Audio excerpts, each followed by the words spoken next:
Alright folks, this is amino acids part 4. So, we've introduced the idea of the different types of amino acids, we introduced how they can connect to one another, and we even showed you two examples, vasopressin and oxytocin. So this, right now, what you can see in front of you here, is melanotan 2. So I told you there was a short polypeptide that basically was melanocyte stimulating hormone. It helped people get suntans. Well, this was their second attempt at it, and it's quite a bit different. One way to draw this molecule is just kind of as shown. You can literally draw in all the different amino acids in a line and just show their R groups coming off.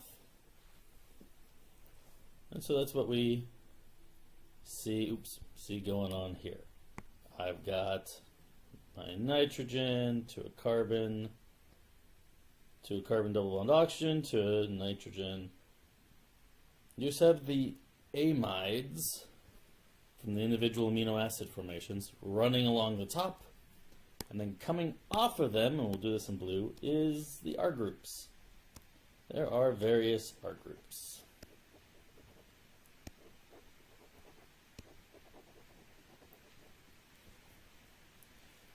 And so we have these various R groups coming off.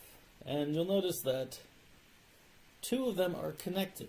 And we saw this before with the oxytocin and vasopressin. The cysteines were connected there, but if you have a connection, which you don't always, but if you do, there are several ways for it to happen. This one in particular makes an amide. If we look over at our molecule on the right, this is the same molecule. Now, this is important because our first drawing is kind of how we think of it. It's a zigzag structure. It zigzags, showing all those amino acids linking together with the R groups coming off. But a standard zigzag is nothing like what the real molecule will look like. Well, let's start here. That's our beginning NH. And then we start following the backbone. You can see that there's a 4-carbon group coming off, and that's what we saw first over here on the left. And so you can actually see that it's actually the same molecule. So we can follow the backbone. So you got your carbon double oxygen, the nitrogen, the new amino acid, carbon double bond oxygen, nitrogen, new amino acid, carbon double bond oxygen, nitrogen, carbon double bond oxygen, nitrogen, carbon double bond oxygen, and so on, and so on. And actually, I guess I kind of miscolored it slightly at the start. This end bit here, and this start bit here, remember, we always start with the nitrogen on the left and the carboxylic acid on the right. So those extra bits on the end, they're actually capping. Carboxylic acids or amines are fairly reactive. We will attach, or biology will attach, amides there to make them less reactive on the end. I mean, the whole idea is that they can link together. You want to stop that from happening. So capping it with an acetyl group, which is the 2-carbon from the carboxylic acid up here, or capping it with an amine to create an amide, is a great way to shut down the reactivity of your chain.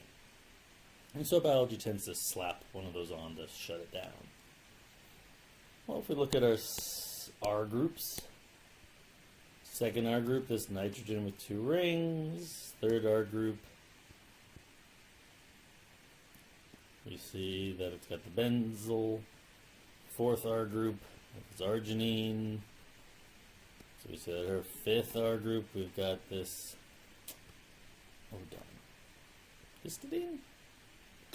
Yeah, off the top of my head. And then finally, our last R group here, lysine.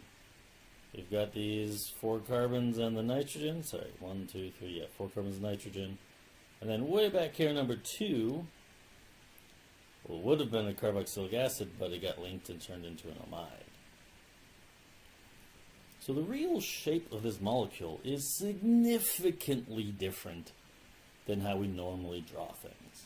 And this is going to be the name of this whole section, and probably the next one. Protein, polypeptide, peptides, they all have shapes.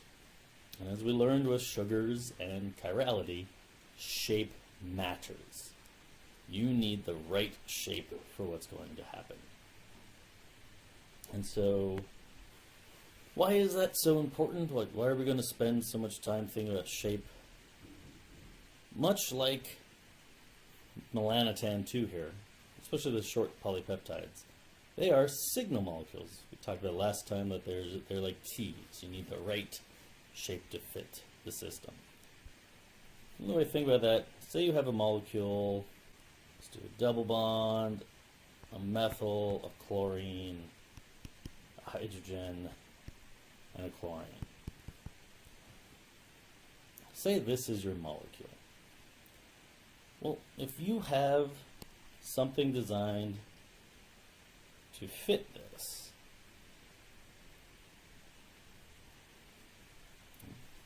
what's going to happen is you're going to have a bunch of reasonably positive-ish parts over here to deal with the somewhat negative chlorine.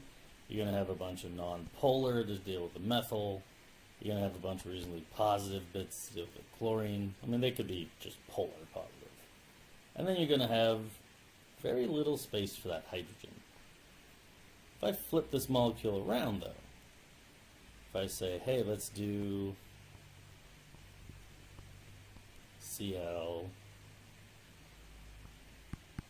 CH3, Cl, hydrogen.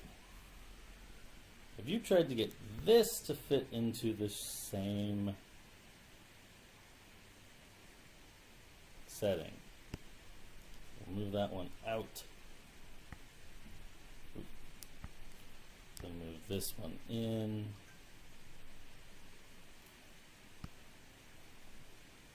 If I try to overlay it, what we find is that doesn't fit. The non-polar is interacting with what is polar. The polar is interacting with non-polar. It's a bad match. They just don't fit. You need the right shape for the right molecule. Now granted, the one I just drew we could flip over. Well, that's the idea. You can't put a key in upside down, and you can't use the wrong key. So the shapes of these molecules is going to be critically important. So I like this example because it lets us see how different our starting shape that we normally draw for organic structures is versus the real shape.